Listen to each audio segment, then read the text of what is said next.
To be the best, you have to beat the best, and the 8 185-pound grapplers assembled for Who's Number One Championship are undoubtedly the best. This division is filled with grappling's next generation, and the winner here may hold the crown for years to come. At 17, 18, and 20 years of age, this may be the youngest division at Who's Number One, but it's also the hardest to predict.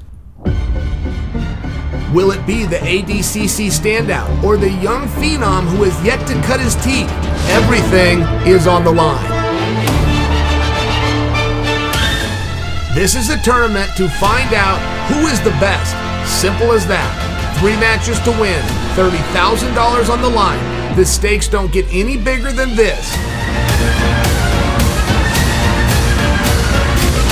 This is the road to Who's Number One Championships. 2021 has seen Tairulitolo surge into grappling's top echelon of competitors. Known for years as an elite youth grappler, Tai has officially arrived on the big stage, and he hasn't backed down from a challenge yet. Winning Who's Number One would mark a career first for the young phenom, an accomplishment that would surely vault him into grappling stardom.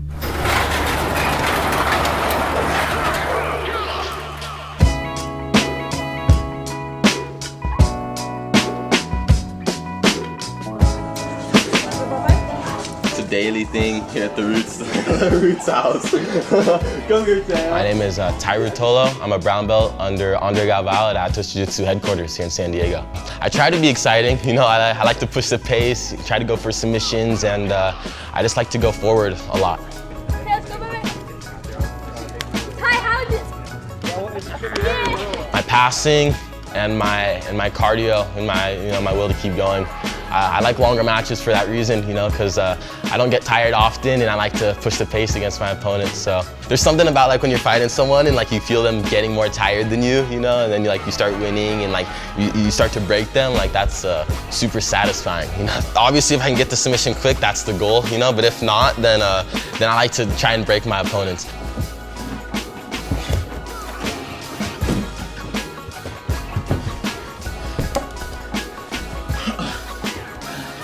One thing I realized is like before Kate and I started to do a lot of this leg lock stuff, there was that huge, gray area of like the leg locks, Before a lot of the guys started to evolve and stuff, there was like the leg lockers had such a big advantage just because, heel hooks are super dangerous and they're relatively easy to fall into if you don't know what you're doing. And my brother and I are comfortable defending. If you're comfortable defending leg locks, then you should be comfortable attacking them because you're confident you're not going to get put in a leg lock, right? So that's the thing. My brother and I were confident in our escapes, Yeah, it's good to be able to evolve that way and to be able to open up, our games like that because now we're going to be going for leg locks on those guys, and they're going to have to watch out and not just for passes and darces, so it's cool. My whole life, like as a kid, I always wanted like the most for jiu-jitsu. I'd go to the Worlds, and I'd see all these guys winning. I'm like, okay, I want to win like all of them, but like a little bit better, like that was like my goal, So my whole life, like I've never like wanted anything less than that, So I'm not really so much looking at like what I've done so far, I still have so much more to do.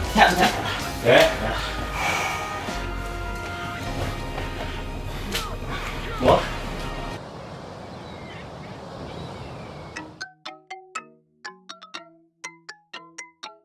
Atos is the best team, no matter what. We've been around the longest. We have world champions in the gi and the no gi. It's the most competitive gym in the world, and on top of that, it's one of like the best environments I've ever been in. You walk into Atos, it's like the highest level, and everyone's smiling. It's a good vibe, and it's a good environment, And there's 20 world champions on the mat sometimes at a time. It's amazing. Having the stability and having the confidence of having your team behind you is huge, and at the end of the day, jiu-jitsu is an individual sport, right? Like you go out on the mat and you compete against one other person, right? You're on a team, of course, your team helps you get better. That's something that Andre stresses a lot, and so he wants to keep that gym environment. Atos is amazing, I think Atos is the best team and has been the best team for a long time. I think we'll be the best team for a while. Out here at the skate park, we come here and skate like whenever we're done training and got some time in the day just to kind of cruise around, do nothing, you know, we come here and skate.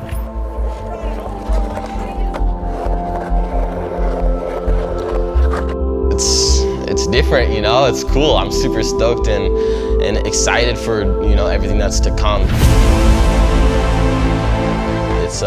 It's all new to me, you know, all of, you know, being towards the top and, you know, and fighting all the top guys. And yeah, it's surreal. I'm super stoked and humbled and just grateful for just to be able to be where I'm at. I'll do one last one.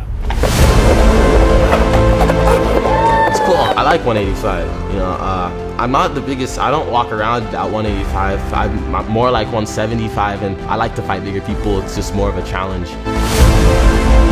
I mean, anytime either of us are gonna fight Roberto, it's probably gonna be a sick match. I mean, it's impossible because Roberto has such exciting jiu-jitsu. He's very exciting. He pushes the pace. He's very well-rounded. He's improved a lot on his legs locks. You've seen in his last match, he went for some attacks, and you could see he was more comfortable. So he's a beast, and he's top 3 no matter what for around the 185. I'm excited to have the opportunity to fight him.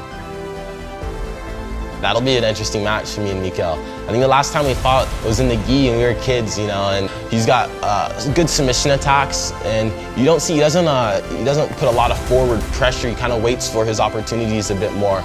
We have some history, you know, from when we were kids, but like it's kind of been like, you know, what's gonna happen, because it's been years since, you know, since we've all been kind of doing our thing. So that'd definitely be a good match to have. I know a lot of people want to see it. It's going to be a good a title to have, the Who's Number One championship. I'm excited more for that than money. Probably. I can't wait for that. Is there going to be a belt for that one? Dude. The name Roberto Jimenez has become synonymous with brutal finishes and exhilarating jiu-jitsu.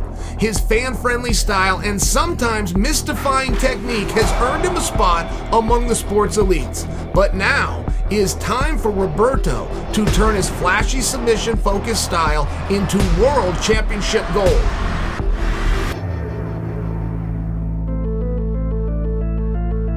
My style is, like Bruce Lee once said, finding no style, which is accepting everything that works, adding it to my arsenal, and finding a good rhythm, a good flow, energy when I'm fighting, when I'm really dancing and moving around.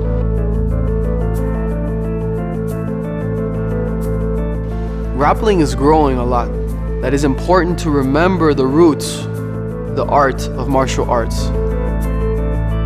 It's important not only for the current athletes, artists, but also for the future. It's important for them to know that jiu-jitsu is not only about trash talk, about making money and being in the camera, not being behind a persona, building an ego that is not real. It's about growing inside, knowing values, what's right and what's wrong. Because a tree is only as strong as its roots. If the tree does not have any strong roots, it's gonna fall over eventually, one way or another.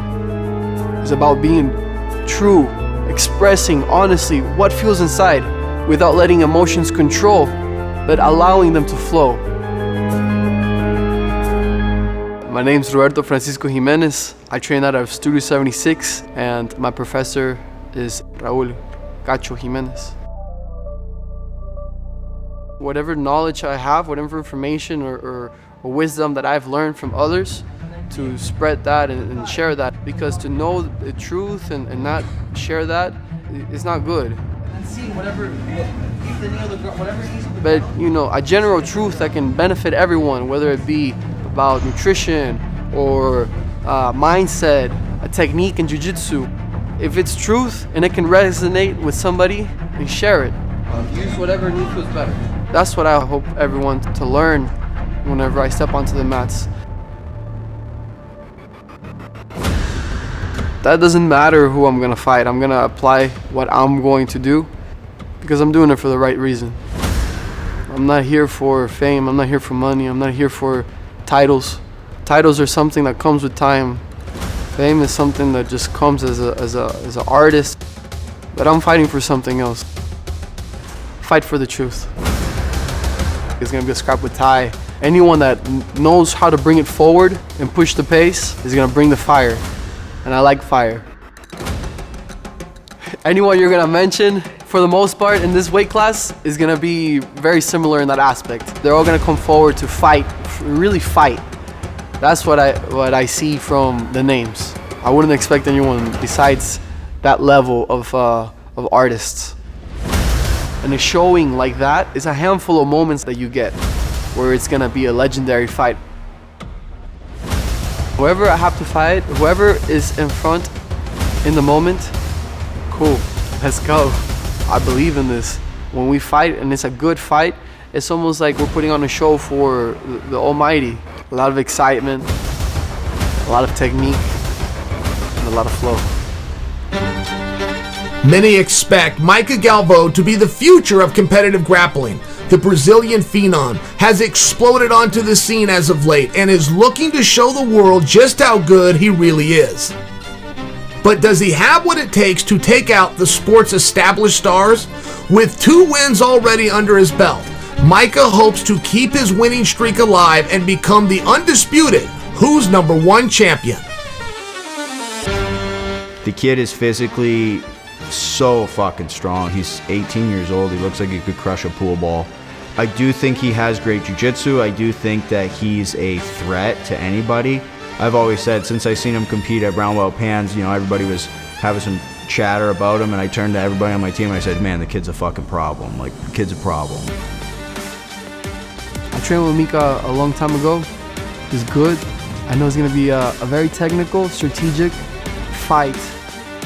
The mindset of a younger artist who's grown up in the sport, it's gonna be a scrap, but in a more strategic way.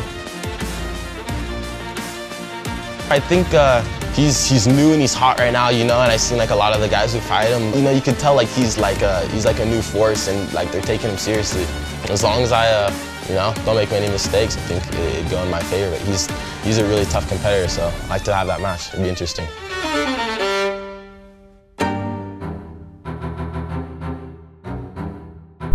Perhaps the most experienced and well-rounded competitor in the field is Dante Leon.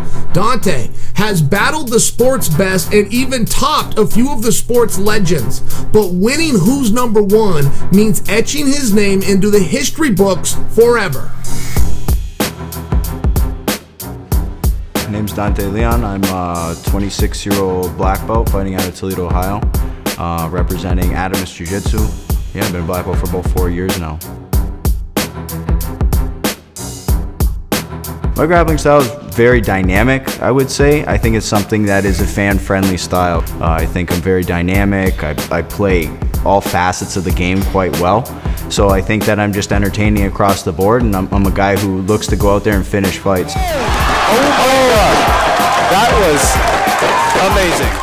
I have a lot of strengths, I think, but my biggest strength is my will and my determination. I've made mistakes in the past, and I've always made it a point to go back in the gym and strive to get better, change my training, and evolve as an athlete and evolve as a human being to get past all those shortcomings.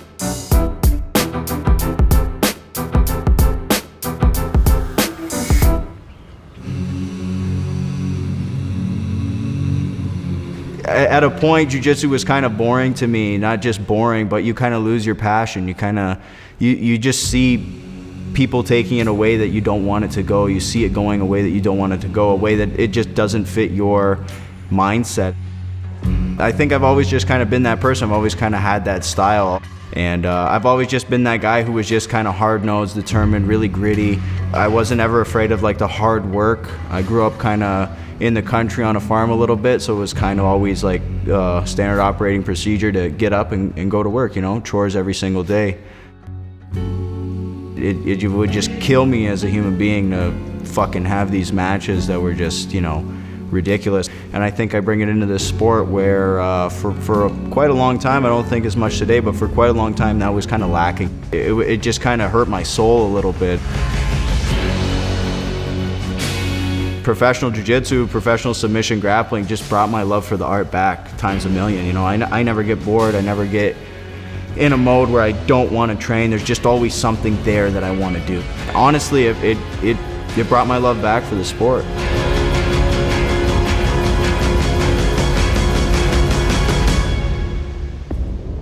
Who's Number One's kind of been the one to bring the best rule set with the best kind of athletes. I pretty much have a story for how everybody would be a great match. Seeing Ty grow up since the last time I fought him it's been awesome. He's been rapidly improving, getting bigger, getting physically stronger, so I think that's a match that has a lot of potential. That one excites me because it gets to, you get to re-gauge, what's he done, what have I done. I mean, that fight has potential to be the craziest, most exciting fight anybody's ever seen, that's for sure. I've been dying for a rematch with Roberto, honestly. That mistake that I made against Roberto at the beginning of the match is kind of just it's been like eating my soul. The thing about Roberto is sometimes you don't know what Roberto you're getting, Sometimes Roberto could be like just a fucking world beater, other times Roberto's kind of like behind a step. If the Roberto that I fought in December shows up, we're gonna have a war, man. What people pay for, what people show up for is submission grappling. When we go down the line, Mika, Ty, Roberto, right there, I mean, I'm more experienced than all of them. They're younger than me, they've been at the highest level for short amount of time than I have. I possess things that nobody else in the division possesses. I want 3 battles and I want 3 W's, so that's what it is. If everybody else has that mindset, then we can lay our cards on the table and see who's the best. But from now until that day, I believe I'm the number 1 guy there.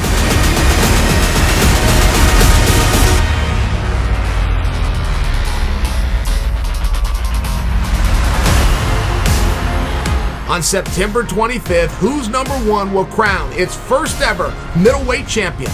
All the money, all the stakes, all the glory are on the line. To win here means writing your name in the history books forever. The next generation of grappling is here, and it's more exciting than ever. Expect insane scrambles, big takedowns, and glorious submissions. I promise, with these guys, you won't want to blink. To find out, make sure you tune in to FloGrappling on September 25th.